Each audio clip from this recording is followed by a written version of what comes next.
जय हिंद दोस्तों, कैसे हो आप सभी। मैं प्रीति सिंह एक बार फिर स्वागत करती हूं हम सब के चैनल ईपीएस पर।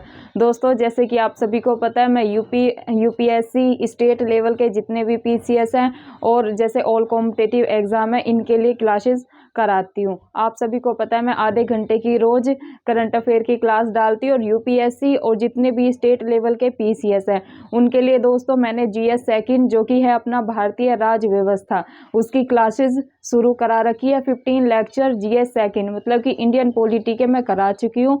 तो जिनको भी देखना है वो मेरे चैनल ईपीएस पर जाकर देख सकते हैं। प्लेलिस्ट बनी है दोस्तों, ऐसे ढूंढने में कोई दिक्कत नहीं होगी। करंट अफेयर के भी दोस्तों मैं 16 लेक्चर मतलब कि 16 लेक्चर ऑलरेडी अपने चैनल पर डाल चुकी हूँ, तो आपको वो भी जाकर देखने, आपको काफ़ी मदद होगी। दोस्तों, आज मैंने 8 से 10 खबरें ली है जो कि चर्चा में बनी हुई हैं और जो कि बहुत ही ज़्यादा महत्वपूर्ण है। जैसे कि आप सभी को पता है कि अभी ये अपने खेल रत्न पुरस्कार दिए गए हैं। कौन कौन से दिए गए हैं आज मैं उनकी जानकारी आपको दूंगी पूरी डिटेल में। जैसे कि दोस्तों, अभी मेजर ध्यानचंद खेल रत्न पुरस्कार सन 2022 किसे दिया गया, ये खबर ली है। सेकंड ली है दोस्तों, अभी कितने खिलाड़ियों को अर्जुन पुरस्कार मिला, ये ली है। और दादा साहेब फाल्के जो अवार्ड दिया जाता है, ये किसको मिला है। ऐसी ही दोस्तों मैंने और खबरें भी ली है, उसका हम अभी विस्तार में चर्चा करेंगे। दोस्तों, आज की क्लास अपनी करंट अफेयर की शुरू करते हैं डॉक्टर एपीजे अब्दुल कलाम के एक प्यारे से कोट के साथ। उनका ये कोट मुझे बहुत ही ज़्यादा पसंद है, क्योंकि ऐसा हमारे साथ क्या बहुत लोगों के साथ अक्सर जीवन में होता है। वो क्या है, सुनिएगा। मैं एक पायलट से ज़्यादा कुछ नहीं बनना चाहता था। क्या डॉक्टर एपीजे कलाम दोस्तों एक पायलट से ज़्यादा कुछ नहीं बनना चाहते थे, लेकिन तकदीर का कुछ और ही प्लान था। तो दोस्तों, इसका तात्पर्य ये है कि हम लाइफ में, जैसे कि किसी का सपना होगा आईएएस, आईपीएस, एसडीएम, डीएसपी बनने का, लेकिन कई बार जैसे ही हम प्लानिंग करते हैं, जैसा हम सोचते हैं वैसा नहीं होता है। तकदीर का कुछ और ही प्लान होता है। लेकिन मेरा जहाँ तक मानना है, मेरा ये मानना है दोस्तों कि लाइफ में जो भी होता है वो अच्छे के लिए होता है। आपके जीवन में जितनी भी घटनाएं घटित होती है वो किसी पर्पस के लिए ही होती है, कुछ अच्छे के लिए ही होती है। तो जो भी हो, हमें अच्छे से उस चीज़ का वेलकम करना चाहिए और हमें पूरा फोकस अपनी पढ़ाई पर करना चाहिए। जो भी होगा देखो दोस्तों, अपने हाथ में मेहनत होती है, हमें वो करनी चाहिए। बाकी तकदीर का तो जैसे कि डॉक्टर एपीजे अब्दुल कलाम जी ने कहा कि मैं एक पायलट से ज़्यादा कुछ नहीं बनना चाहता था, लेकिन तकदीर का कुछ और ही प्लान था। वो क्या बने, पायलट तो नहीं बन पाए, लेकिन वो क्या बने थे, भारत के राष्ट्रपति बने थे। तो वो कितने गौरव की बात थी, ये हम सभी को पता है। और उन्होंने अपने ये राष्ट्रपति जो उनका कार्यकाल था, उनमें कितने अच्छे अच्छे कार्य किए और इसी वजह से वो कितने प्रसिद्ध है, कितना उन्होंने ख्याति प्राप्त की, इन सब से हम अवगत है। तो दोस्तों, इसी डॉक्टर एपीजे अब्दुल कलाम के प्यारे से कोट के साथ शुरू करते हैं आज की हम अपनी करंट अफेयर की क्लास। दोस्तों, पहला क्वेश्चन लिया है मैंने, मेजर ध्यानचंद खेल रत्न पुरस्कार सन 2022 में किसे दिया गया। आप सभी को पता है दोस्तों, चाहे वो यूपीएससी के एग्जाम हो या अपना ये स्टेट पीसीएस के एग्जाम हो, इनमें खेल रत्न पुरस्कार से अक्सर हमें क्वेश्चन देखने को मिलते हैं। अभी जैसे कि सन 2022 में दिया गया है मेजर ध्यानचंद पुरस्कार, तो ये पूछा गया है कि मेजर ध्यानचंद खेल रत्न पुरस्कार सन 2022 में किसे दिया गया। तो दोस्तों 3-4 ऑप्शन में होंगे, अपने को तो ध्यान रखना है कि शरद कमल अंचता किसको मिला है दोस्तों, मेजर ध्यानचंद खेल रत्न पुरस्कार शरद कमल अंचता को। किसको दोस्तों, शरद कमल अंचता को। अब ये आखिरकार ये क्या खेलते हैं, मतलब कौन से प्लेयर है जो इन्हें मेजर ध्यानचंद पुरस्कार मिला, तो इसके बारे में आपको बताती हूँ। दोस्तों, ये हैं टेबल टेनिस प्लेयर। क्या दोस्तों, ये है टेबल टेनिस प्लेयर। अब हमें ये तो पता चल गया कि भाई जो अपना ध्यानचंद खेल रत्न पुरस्कार है सन 2022 वाला, ये मिला है शरद कमल अंचता को, शरद कमल अंचता को। और ये क्या खेलते हैं दोस्तों, ये टेबल टेनिस प्लेयर है।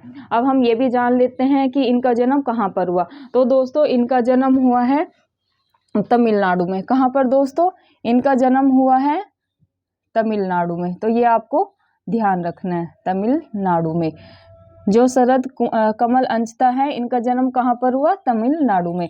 अब दोस्तों मेजर ध्यानचंद जो खेल रत्न पुरस्कार है, इसके बारे में पूरी डिटेल जान लेते हैं। ये तो अपने को पता चल गया कि भाई सन 2022 में मेजर ध्यानचंद खेल रत्न पुरस्कार दिया गया। ये किसको दिया गया अगर आ जाए तो आपको लगाना है ये शरद कमल अंचता जी को। किसको दोस्तों, किसको दिया गया? शरद कमल अंचता को। अब आप इसको ध्यान में कैसे रखेंगे? किसी के फैमिली में किसी का कजन्स का नाम होगा शरद, किसी के फ्रेंड का नाम होगा कमल, तो आप ऐसे ऐड करके इसको याद कर सकते हैं कि भाई मेजर ध्यानचंद जो खेल रत्न पुरस्कार है सन 2022 में दिया गया, ये शरद कमल अंचता जी को दिया गया। ऐसे आप दोस्तों डेट मैंने हमेशा बताया, जो डेट होता है, जो फेमस डे होते हैं, किसी के बर्थडे से याद कर सकते हैं। और जो अपने ये डेटिंग होती है, जैसे 1997 1945 में कुछ हुआ होता है, तो ये आप फैमिली मेंबर या किसी के फ्रेंड के डेट ऑफ बर्थ से ऐसे ध्यान में रख सकते हैं। ये दोस्तों रटना नहीं पड़ता है, फिर अपने को ये लॉन्ग टाइम तक याद रहता है, जैसे कि आप ये नाम से याद कर सकते हैं। अब दोस्तों हम बात करते हैं मेजर ध्यानचंद खेल रत्न पुरस्कार। आखिरकार ये कैसा पुरस्कार है? तो दोस्तों ये भारत का सर्वोच्च खेल पुरस्कार है। क्या है दोस्तों? ये भारत का सर्वोच्च खेल पुरस्कार है। अगर आए मेजर ध्यानचंद खेल रत्न पुरस्कार कैसा है, तो ये भारत का सर्वोच्च खेल, ये भी ध्यान रखने आपको, सर्वोच्च खेल पुरस्कार है। मतलब खेल में जितने भी पुरस्कार दिए जाते हैं उनमें सबसे सर्वोच्च स्थान पर आता है अपना मेजर ध्यानचंद खेल रत्न पुरस्कार। अब दोस्तों ये 4 साल के पीरियड में खेलों में उत्कृष्ट प्रदर्शन करने के लिए दिया जाता है। इसका मतलब क्या है? जैसे 4 साल के बाद दिया जाता है। ऐसे पूछ सकते हैं कि जो मेजर ध्यानचंद खेल रत्न पुरस्कार है, क्या ये हर साल एवरी ईयर दिया जाता है? तो दोस्तों ये एवरी ईयर नहीं दिया जाता है। ये 4 साल के पीरियड में जो खेलों में उत्कृष्ट प्रदर्शन करते हैं उनको दिया जाता है। अभी जैसे ये शरद कमल अंचता है, इन्होंने 4 साल तक खेलों में उत्कृष्ट मतलब कि सबसे अच्छा प्रदर्शन किया है, इसलिए इनको क्या मिला है? मेजर ध्यानचंद पुरस्कार। तो ये आपको ध्यान रखना है। ऑप्शन में ऐसे भी बना के आपको दे सकते हैं कि क्या ये हर साल दिया जाता है मेजर ध्यानचंद पुरस्कार, या 2 साल बाद दिया जाता है, या फिर 3 साल बाद, या 4 साल बाद। तो आपको ध्यान रखना है ये 4 साल के पीरियड में खेलों में जो सर्वोच्च मतलब कि उत्कृष्ट प्रदर्शन करते हैं उनको ये दिया जाता है। अब दोस्तों जो ये मेजर ध्यानचंद खेल रत्न पुरस्कार है दोस्तों, क्या इसका नाम पहले से ही मेजर ध्यानचंद खेल रत्न पुरस्कार था? तो दोस्तों नहीं, पहले इसका नाम था राजीव गांधी खेल रत्न पुरस्कार। क्या था दोस्तों? जो मेजर ध्यानचंद खेल रत्न पुरस्कार है, इसका पहले नाम ये नहीं था। अगर पूछे कि मेजर ध्यानचंद खेल रत्न पुरस्कार का पहले नाम क्या था और 3-4 आपको ऑप्शन में दिए हों, तो आपको ध्यान रखना है इसका पहले नाम था अपना राजीव गांधी खेल रत्न पुरस्कार। क्या दोस्तों? राजीव गांधी खेल रत्न पुरस्कार। अब इसका नाम दोस्तों कब बदला गया? ऐसे पूछा जा सकता है कि जो ये राजीव गांधी खेल रत्न पुरस्कार है, इसका नाम कब बदला गया? तो दोस्तों सन 2021 में राजीव गांधी खेल रत्न पुरस्कार का नाम बदलकर क्या कर दिया? अभी कर दिया है मेजर ध्यानचंद खेल रत्न पुरस्कार। तो ये आपको ध्यान में रखना है। ये देखो ये रहा सन 2021 में अब क्या हो गया है? नाउ मेजर ध्यानचंद खेल रत्न पुरस्कार हो गया है। अब क्या दोस्तों इसमें आखिरकार पुरस्कार ये कब शुरू हुआ? जो ये राजीव गांधी खेल रत्न पुरस्कार है, ये कब से शुरू हुआ? क्योंकि अभी तो मेजर ध्यानचंद पुरस्कार हो गया, तो ऐसे पूछेंगे कि इसकी स्टार्टिंग कब से हुई थी? तो ये दोस्तों आपको ध्यान रखना है 1991 से 1992। अब इसको आप याद कैसे रखेंगे? प्रीति मैम चाहे फिर पॉलिटी की क्लास कराए या कोई सी भी क्लास कराए,